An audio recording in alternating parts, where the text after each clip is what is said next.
recording. I'm waiting for streaming confirmation here, but I think we're good to go. And so Miles, you can introduce the meeting date, Perfect. and then opening time. So I'll go ahead and call to order this February 13th, 2025 Planning Commission meeting at 6:07 p.m. Here in chambers, we have myself, Miles Lofton, Corey Shirtliff, City Council Liaison Luke Wachowski. Sorry, I don't remember your name. Kelsey Garcia, and members from our second item, and that is Sue and Dan Dalton. And attending via Zoom, we have Jill Tatton and Kaya Marinsfeld. All righty. Moving to citizens to be heard. Okay, yeah. Did we have any citizens to be heard? We had nothing submitted, and does not appear we've had anybody join. Okay, no one in the council chambers for any reason other than our items. So, and no submissions for citizens to be heard. So I'll move on to the approval of minutes. Did you guys get a chance to look at the minutes, Jill, Kaya? Yes, and I can make a motion to approve our February 10th, 2025 special meeting minutes. I'll go ahead and second that motion. Perfect.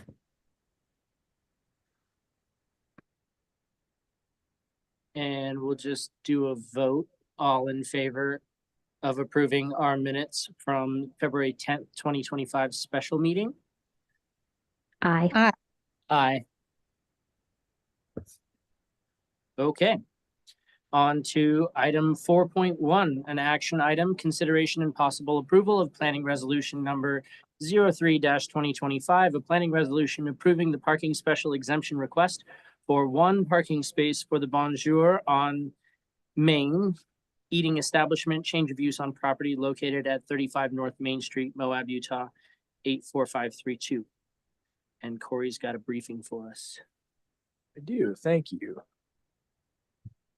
All right, we have been working on a number of these change of use applications that trigger a site review that often includes, oh, I've forgotten, let's bring our applicant into the room.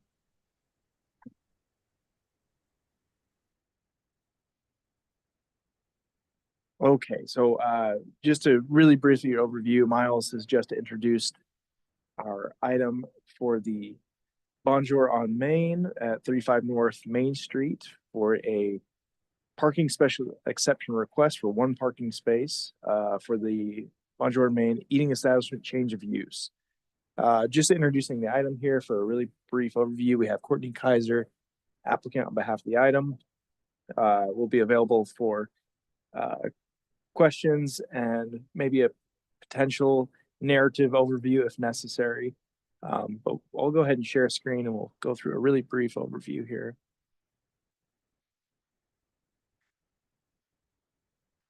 Okay, so within the packet, there was vicinity map included. The property itself, I'm actually going to zoom in here, is quite narrow along that corridor between Center and 100 North Main Street along Highway 191. Full property is just under 2,000 square feet with the conditioned commercial floor area just under 600 square feet. So the existing use as retail is adjusting to an eating establishment, and through that pre-application had established the change of use parking calculation for retail of 300 square feet per parking space to every 200 square feet of parking, or excuse me, every 200 square feet per parking space for eating establishment, triggering a one space addition to the existing site. With that, the two spaces being credited to existing to the site, the one space, given the location of the property with access as far as what is historically utilized as an alleyway, which has limited easement for full legal access. This property is essentially locked in as is. So of course, through the parking conditions in the agenda summary, we have a number of options within the C3 to accommodate for changes of use and then development for parking accommodations and infill development. The architectural plans were submitted with the project, more or less establishing what the reutilized floor plan will be for a grab and go. So certainly what could be considered less occupancy space, and then for the eating establishment, not really being utilized as a inside patronage. It's kind of, again, that grab and go that you'll be ordering, moving out the window, and then moving out of the building is the flow method. That being said, the change of use is a use category that will extend beyond this particular floor plan. So in the future, this credited parking will run however this property develops in the future, meaning they could establish indoor seating, outdoor seating, and potentially those types of things. But this parking will run with the use regardless of what this particular floor plan is. So that being said, we did outline that within the agenda summary, how that's constructed. I'll go ahead and maybe stop sharing and maybe allow Courtney to just do a really brief narrative overview based on the applicants.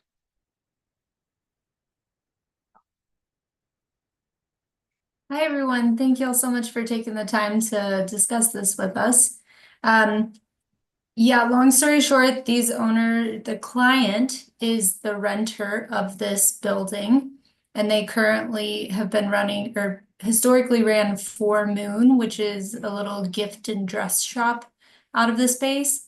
And with that dress shop, the whole front area was usable. So I think it was around 440 square feet of usable space for customers. But now with this change of use, that front space that's actually accessible by customers is only, I think, about 80 square feet.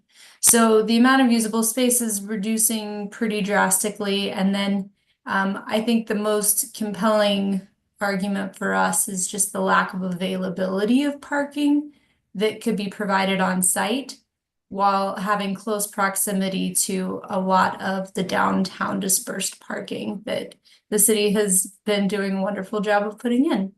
Happy to answer any questions you might have.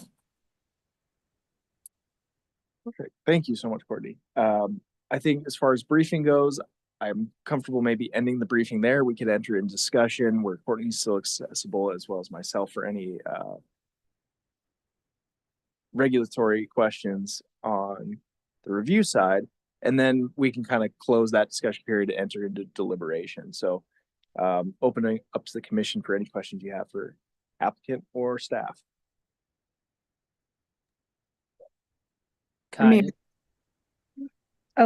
I think it makes, sorry, I'm not on camera. No one wants to see the state of sickness right now. But I am here. Courtney, thanks for coming in. I think given the constraints of that space, what the space is being used for, and like you said, the fact that there really isn't a lot of available parking to sort of use as like a fee in lieu or pay for parking somewhere else, which I know other downtown eating establishments that do have that interior seating have done in the past. I think it makes total sense to grant this, very limited exception. A good example of somewhere similar that's even a little bit bigger that I think is fine, but does have parking out front. It's the Bella's Deli over on Center, where they don't have seating indoors. It's just counter service. It's literally just call your order in and pick it up. And this sounds like this would be the same thing. Or people just walking in, ordering, and then walking out. Kind of similar, honestly, to the Spokes ice cream window that's just a couple doors down. So I think this is exactly why these exceptions exist in the code, and it makes total sense to me.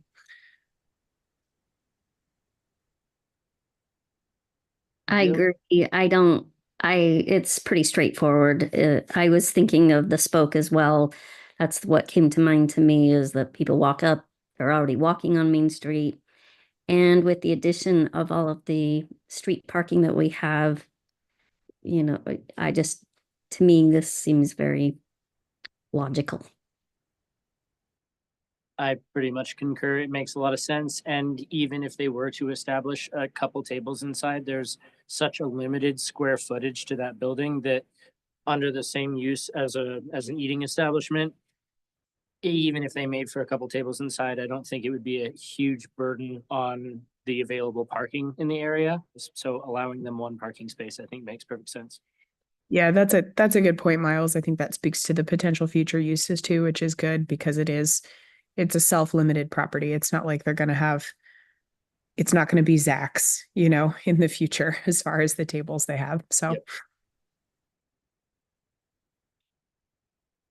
So since I'm in here and it's easy to do, I'm going to close the discussion period. And do we have any further deliberation or questions for Courtney? Cool. Then I'm going to go ahead and move that the City of Moab Planning Commission approve the planning resolution number 03-2025, a planning resolution approving the parking special exemption request for one parking space for the Bonjour on Main Eating Establishment, change of use on property located at 35 North Main Street, Moab, Utah 84532. I'll go ahead and second that. I've got something, but I'll wait till after deliberation. If there is any. Okay. Do we need any more deliberation? So from a staff run through of the agenda summary, I just want to, for a precedent's sake and because of recommendation from staff is different than what the motion is. Wanting to just clarify that staff is basically recommending a parking exception, but in a different format, utilizing the payment in lieu tool to be consistent with our other kind of what we'll call categorical provisions within the code, utilizing that latter tier of availability on site. Okay, if that can be done, then we move through these provisions. So it's kind of more for us a linear projection. We had one recently come through for an exception of 2 on the same block that they paid fee in lieu for both of their spots, as opposed to a flat out exception. Just being clear on the record, I'm not thinking I'm trying to change direction of the commission, but just wanting that to be clear that that's staff recommendation for consistency's sake. So, however, again, we want to use this. I think that's in the past been the reason for this exception. The meaning an excusal exception is that there are kind of legitimate employee or space operations that make the need for that additional parking unnecessary. So the applicant's proving by data, in this case, floor plan type of occupancy areas, the need is less than. So I'm not saying you're out of category with that. I'm just highlighting that tool is kind of a linear tool that once you've exhausted all these tools, you can move on to those next. So that being said, I'm pretty happy with where this discussion is, but did want to profile that to be on the record. So I think that's the only thing I have to contribute at this point. So do we think it would be appropriate to amend the approval for a fee in lieu exemption like request, or do we want to proceed with the outright exception? That's the commission. I think the discussion that's been had shows that the need for parking is subjective. So that's where the commission comes in. That's where the discretion of this action comes in, because I think ultimately we know it makes a lot of sense to grant an exception, but what exception are we granting? Whether it's what we'll kind of call the general exception to parking, or a parking exception fee in lieu, which is in the categorical tier of process. And given that we've just approved other projects similarly, that maybe the other projects didn't, or maybe had some opportunity for parking, it just made more sense to do fee in lieu versus put it on site. For this one that I'm thinking of was on the same block, on the same alleyway on the north end. Maybe there was space in theory, but it did not make sense. Here, there's virtually zero space nor legal access. So fee in lieu is not off the table for me. So just by the site, but given the specific operations of the business and the way they're designing it, that's where this comes into call. Is that enough for you guys to be like, no, I think it's sufficient sufficiently parked, meaning the two in the back alleyway for what the needs are. We know that really the public's not going to be parking back there or have a need to park back there really. So that's where it does have a discretionary argument to you guys, which is why I kind of waited till the end to bring this up. But as it was in the agenda summary, just want to make sure that was Sure. understood on the record, so we don't have anyone assuming we're playing favoritism in any way. Understood. To some degree, I do think fee in lieu doesn't sound out of hand. The way we work through those tiers, it would be appropriate to grant them a fee in lieu exemption instead of just an outright exemption. As like, it makes sense that if you want to change the use, that other people have been asked to go through this fee in lieu process for at least the ones that the number of parking spaces they're able to have under fee in lieu. So how do you guys feel? I mean, Corey, I think I'm a little confused because you're saying that the staff recommendation was that it was doing a fee in lieu instead of just an outright exception, correct? Correct. That's how it was framed in the agenda summary. That's right. Okay, but our motion was something different, the recommended motion that's in the packet, which is where, Yeah, the motion for approval is based off the applicant's request, which they have that ability to request, which Yeah. is for an exception, a total exception, given it's only for one space and given the specific design and floor layout yeah, for this property. They thought it was worth approaching the commission, given the specific standards that they'd be approaching.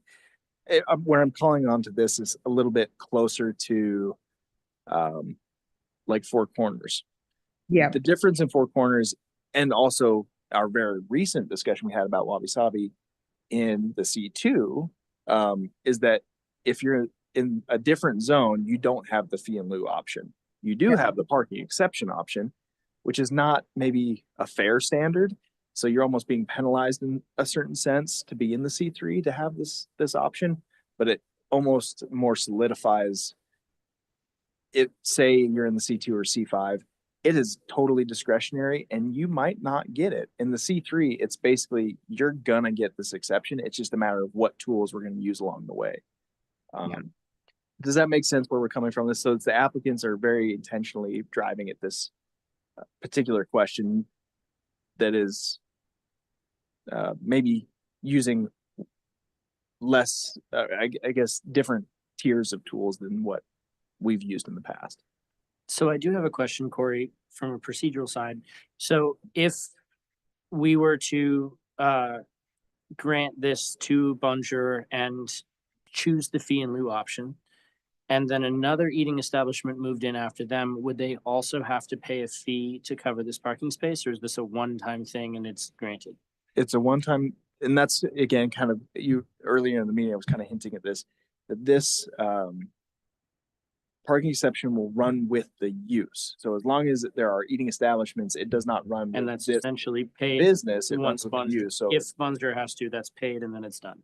And the correct, next and it eating can be establishment would not eating be. establishment after that. So this is where it's a little bit more on the property owner, is you're actually getting a land use right associated with this exception than the specifics of the business. But the way our exceptions are constructed, it's dependent on your business, employees, hours of operation, all those types of things. So it's kind of one and the other. So the tools aren't perfectly situated where it's a clean line. But yeah, as this runs with the land, it's attributed to use. That's why I felt the importance of highlighting the recommendation, but not necessarily objecting to where the commission might land specific to this use, which is the applicant's. Bonjour on Main is the applicant. So I know that's a little foggy where those lines are, but That makes I sense. think we're in line with our discussion. I don't think we've drifted anywhere or omitted anything. we have a motion on the table and we have a second, and I guess this is sort of discussion now, but I think Corey, I mean, you don't have to say specific business, but remind me how many spaces we were talking about for the business that's on the end of the block, on the alleyway when we had our last, which was a combo, right? A fee in lieu and exception. There were just more required. The one on the north of the block which it's public record, so I feel okay, comfortable talking about it, was and I can pull the resolution. I might look at Kelsey if we want to get into that, to maybe pull that up for I us. mean, Maybe it not yet. kind of But it where was, I'm going is yeah, it it's was, a lot it more was the solid. Elsie's Old World Delights. Yeah. It was 7 on spaces. on if I remember 99 right. North. So they had 6 historic spaces and needed 2 additional spaces. Yeah. Because of the 30% requirement for fee in lieu in the C3, those 2 spaces were like 28% of the parking. So both spaces ended up being approved for fee in lieu. Had there been 5 spaces required, we very likely would have required 2 fee in lieu with 3 exempt, which is why we have those tiered categories. I think what I'm getting at is I think because this is such a small footprint, and there is such a small requirement of spaces, and also the fact that it is the current tenants who are doing the changed use on the property. And I think that that shows that there's sort of an existing history, not only with the current landowner, but with the current tenants, of their ability to make the spaces that they have work for the employees that they need there, and sort of giving the narrative about not really needing any spaces despite this becoming an eating establishment and what it says in the code. I think if we were talking about 7 spaces, 8 spaces, 9, 10, I think that is the point at which I would be more inclined to want to do that combination of fee in lieu and then exceptions like we did with the business down the block, and have with other businesses, and I'm sure will in the future. But I think because it's so small and we're talking about 1 space, ultimately on a very, very small footprint business itself, I think to me, it kind of comes out in the wash more so this way. Where if we were talking about more spaces, I think equitably it would be fair to have some component be fee in lieu. But here we're talking about it being either fee in lieu or an exception and not a combination of the two. And it seems like if we don't have, that threshold, or really talking about multiple spaces at all, I think to me, that's kind of why logically it makes sense to just have it be an exception here, instead of doing fee in lieu. Whereas, if they built another story on top of the building and had more square footage, then we would have to talk about that or something like that, I think. But it's such a small footprint. And then just feasibility wise, they're not at the end of the block. They don't have direct access to the new dispersed parking. There's parking on Main, but they're kind of in the middle of the block. I think the suite of options are a lot smaller for this business than there are other businesses in different locations in the C3.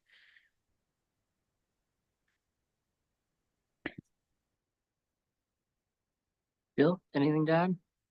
No, I think Kaya really summed it up. That's exactly what I'm thinking. It's such a small footprint that, to me, it makes sense to me to make that exception versus a fee in lieu.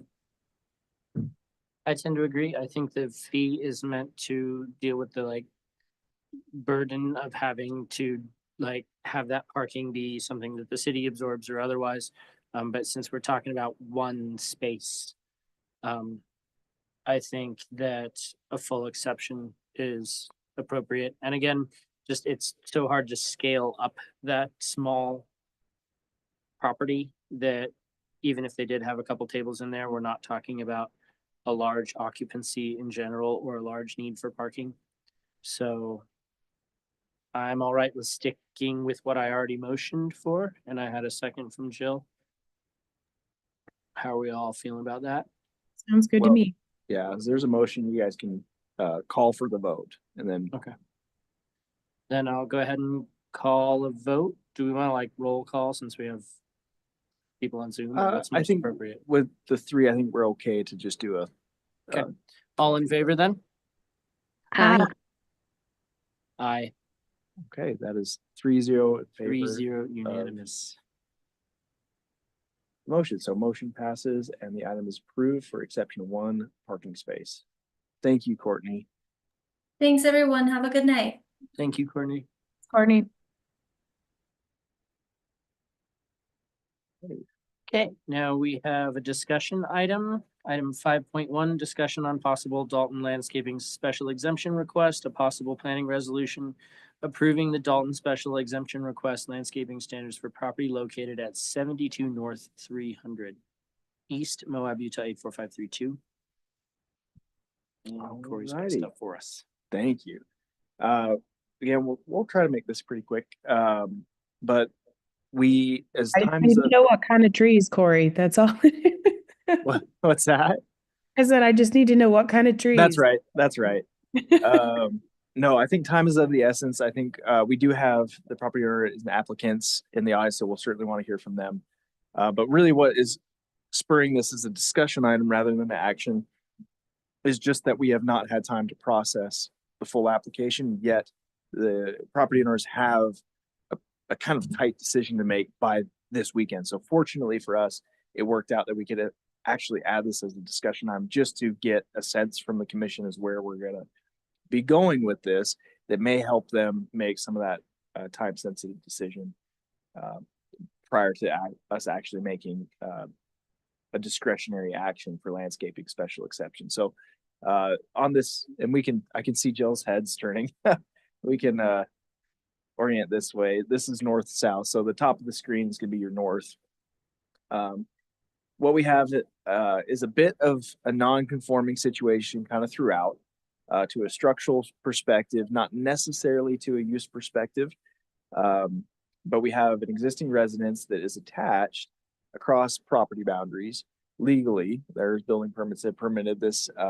So it's legal non-conforming in this sense to a B&B, an established overnight rental that is on our established overnight accommodations map.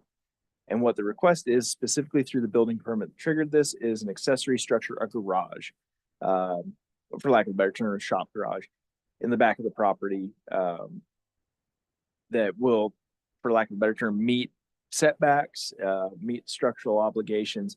But because of that, it's hitting building permit, therefore it's triggering our landscaping review on this. So down into this, the property owners kind of as quickly as they could put together a landscaping plan of what's existing on site. We have a couple gardening beds. Apricots, our sustainability director who's been running the landscape reviews, did provide a quick review response on the building permit for this. It was consistent with what the building official and I had contemplated and vocalized to the applicants. Is essentially, we're looking at a very likely fee in lieu of a street tree, a single street tree, which is an option and not that onerous for the owner. So that's kind of again something they can move into without too much concern. The amount of hard surfacing, which is again when we're looking at this, there is no front yard. The property boundary is right at the building, so there is a 15-foot right-of-way strip that is hard surfaced as driveway, and it also includes access way and easement. So the whole frontage is kind of committed and obligated that's in the right-of-way, as well as just beyond into what might be a setback situation. So there is no yard as this primary structure, or the use itself is right to the front property boundary and side property boundaries. Within the property, there's a number of existing fruit trees, like we said. So the percentage calc is actually meeting at 25%. So their plant coverage is sufficient. Really, the only thing we're looking for, or likely will be looking for out of the commission as we move forward, is an exception to the 30-70 ratio of landscape to hard surfacing within the front yard, so to speak, or setback. We can look at this one of two ways. One is, whatever is the front of the prime, I guess, yard and setback, and we've been grappling with this within the landscaping discussion, is a yard is technically the distance from the front of the primary structure to the front property boundary. Now that could be greater than the setback. In some cases, the front yard is actually greater than 15 feet. In other cases, most structures are at the setback. It is 15 feet forward. And so you're looking at a ratio of whatever that squared area is. But in this case, there is no yard as the primary structure is right on top. So both to a setback degree, it's all hard surfaced, or to a yard degree, there is none. So as this is all existing condition, I don't think staff would be recommending that we require a total elimination of this existing use that's been established to generate an accessory structure. So I think the staff recommendation would likely fall into granting exception for the 30-70 percentage ratio for landscaping frontage. Obviously, to a greater degree, once something larger, a larger triggering mechanism happens, this will eventually have to be dealt with. But as of now, an accessory structure, I don't think is that larger triggering mechanism. So that being said, we from staff feel we could likely give a positive recommendation to the applicants that this would be something that could move forward, which maybe, because again, maybe we'll let them tell the specific narrative of why we're coming for the discussion, what advice it is that they need to make some of these decisions. But from a staff perspective, I think that mostly covers where we're at. Is the building permit will be approved from a structural perspective, but we do need a landscaping exception. And it's boiled down to this one thing that will need an exception. Most other things can be accomplished. We'll need a plant list. We'll need a fee in lieu. But after that, it's just the hard surfacing 30-70 ratio that we're looking at. So with that being said, I'll maybe close out my briefing. Maybe if the commission would like, we could hear from the applicant's property owner and then enter into discussion. Yeah, we do have the applicants in chambers, so If you I guys think it'd would be like. appropriate if you would like to speak, come up to the microphone and state your name and whatever is appropriate. Yeah.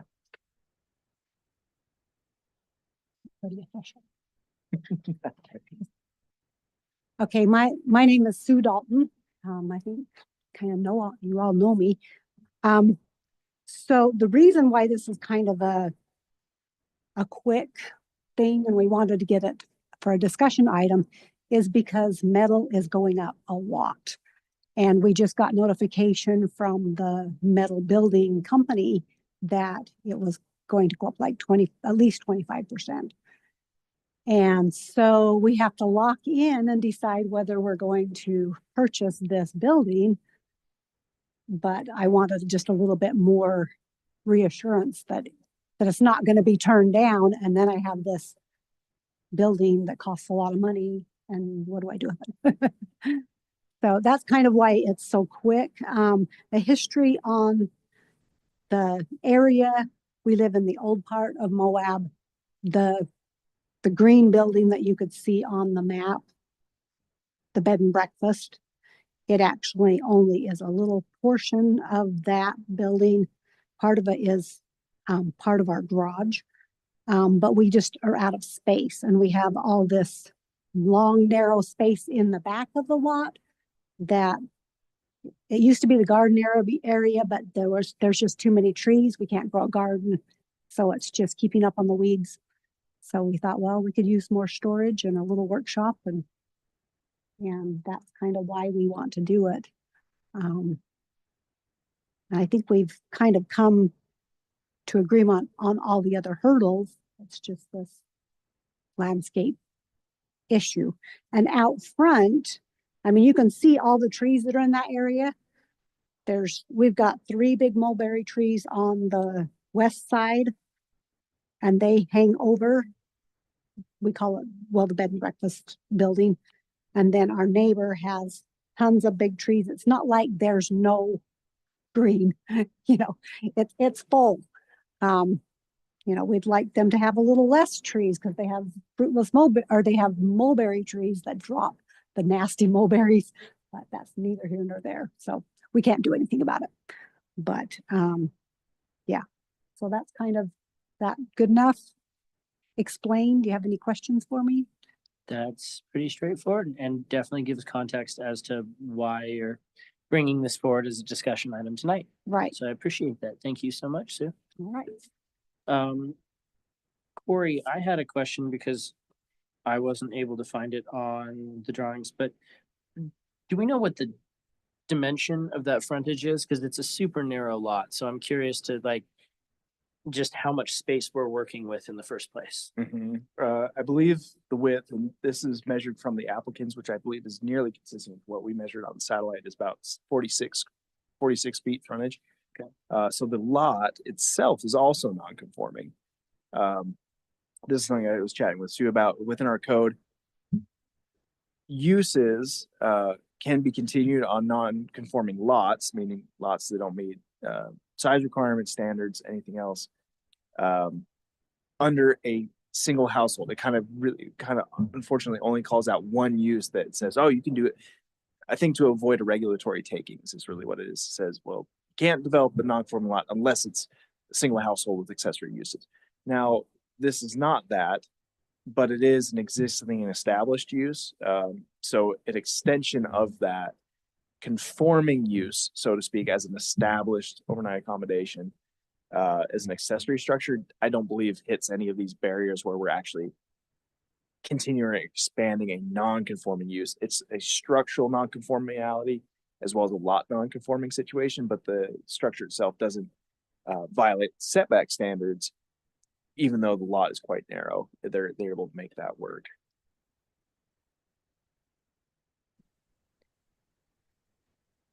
I mean, frankly, it makes sense to me that you can't really do a lot with the hardscape that's there.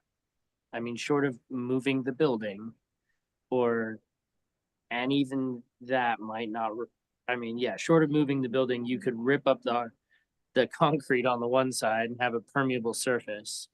And that, I think I maybe mentioned, I do want to highlight, is there's additionally, and this was acquired, is a fire easement on the south side of the building. So even if we were to say, oh, well, let's landscape what we can, well, that also has to be accessible on that side for fire purposes. So I think there's a lot speaking to. Sure. So there's very little. It is what it is. The easement is what was kind of the kicker for me. I think looking at the not the site plan, but just sort of the aerials we have available right now. I think, it's extremely constrained, for good reason. And we've been fairly generous with landscaping exceptions when it's not like something really major, when it's something that makes sense based on the property, especially with existing structures, existing trees. So I think especially with that easement, Corey, that really does constrain how the property can be used. So.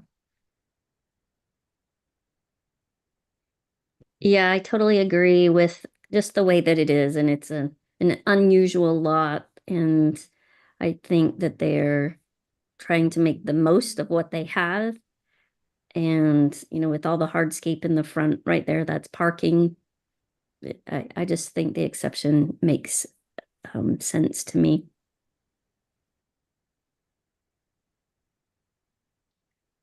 I tend to agree as well for everything that Kaya and Jill pointed out. In all honesty, it doesn't look like you can do much with this frontage without significant change. And I feel like that kind of significant change is a really big ask for a simple accessory structure. I think the accessory structure is appropriately positioned to not further the nonconformity of the property. And I think that's done well. And there's plenty of vegetation on either side of the hardscape that between that and the easement, it makes a lot of sense to grant this exception. Obviously, this is just a discussion item tonight. Yeah, I was going to reference back to the agenda packet, the agenda summary, and I did want to highlight, I had made an error in drafting this. Under process was meant to include a hardscape exception. It's referencing a mature existing tree exception. Yeah, I noticed. So that, I apologize for that. But I had the a couple tree's already different covered with being templates. lit. Pardon me? The trees I already came covered. in asking what was the tree. The tree that we're looking at here, street tree, can be accomplished, we believe, more or less administratively through a fee in lieu. So this was more that I was using a template of an exception and I picked the wrong process quote. So I apologize for that. No, what we're looking at, we have granted these before in the past for essentially that 70-30 hardscape exception for landscaping. So that's the process we're looking at. But yeah, tonight is just discussion, so there's no action required. All we're doing is maybe just having the open discussion so the applicants know a sense of where we might land. I don't think we even have to really necessarily officially determine anything tonight, but more or less we can maybe ask the applicants, do you have enough information or is there anything more you need to know? But outside of that, that's kind of what this discussion is tonight. Okay. In that case, with the applicants in the chamber, after you've heard our discussion, is there, if you wouldn't mind, just step up to the mic and say your name. We have a lady taking notes for us, so we just need to make sure this all gets on the record. Yes, well, I'm Dan Dalton. So do you have to vote on this? Not tonight. We will. Not We will tonight. have to bring it back, and then we will have to vote. So when will that take place? We would have to get an application from you guys to run it through a special exception process. But from that, we've already done quite a bit of review, so that turnaround could be quick.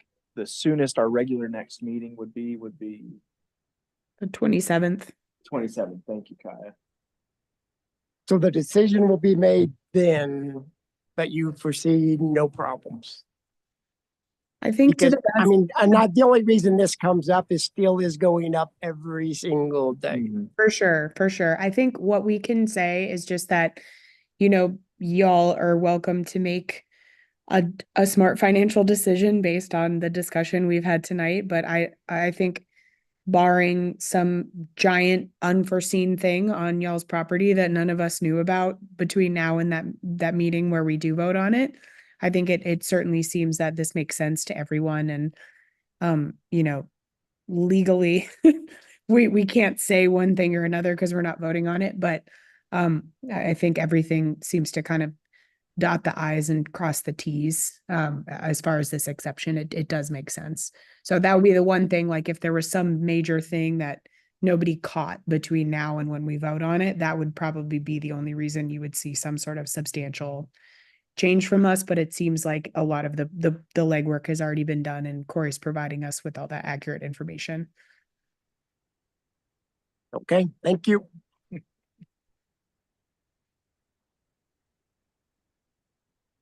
All right. Okay. I guess I can believe it's going up that much, but man, oof. Certainly a hard spot for not what I'd call developers. I just think just homeowners, business owners trying to make decisions. So obviously wanted to be sympathetic to that.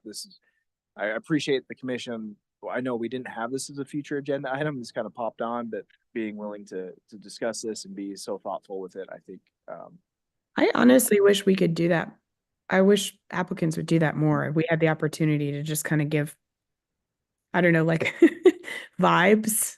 Just a gut check on whether or not it Yeah. seems outrageous or if it seemed in line with, kind of what were the exceptions we've been granting and what kind of leniency we've had with the landscaping ordinance. Because obviously everyone's has a right to make a formal application for whatever it is in front of us, but there are those occasional times where you hate to see something get so far in the process, in the formal process, that it would have been had the temperature been taken sooner, it would have maybe indicated that it wasn't going to be successful that route. So this is great, and I'm glad the Dalton family was able to do this.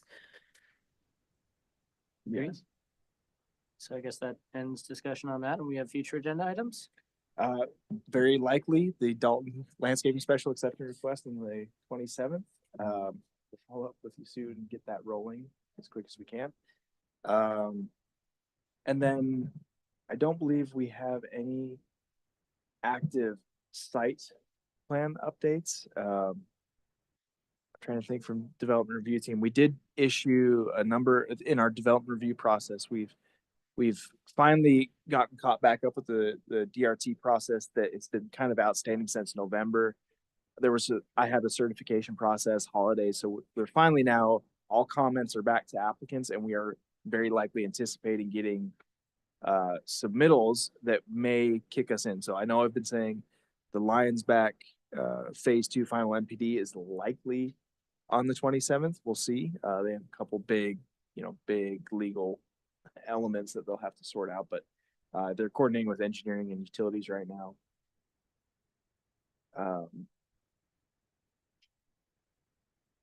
There are quite a few level ones, so that I'm trying to sort through what may be actually coming to planning commission or just staying with staff. So we'll go ahead and leave it there, but at least certainly landscaping section very likely lines back.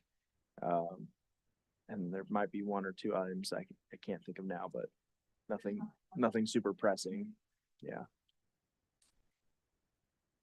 Thanks, Corey. Thank you, Corey.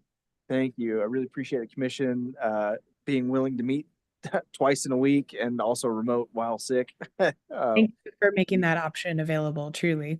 Of course. Yeah. You guys are champs. I'm so sorry to the applicants and chambers that we couldn't be there in person. This is not the norm, but you probably didn't want me there anyway, so. Yeah, thank you. And Corey, just a note for that meeting on the 27th.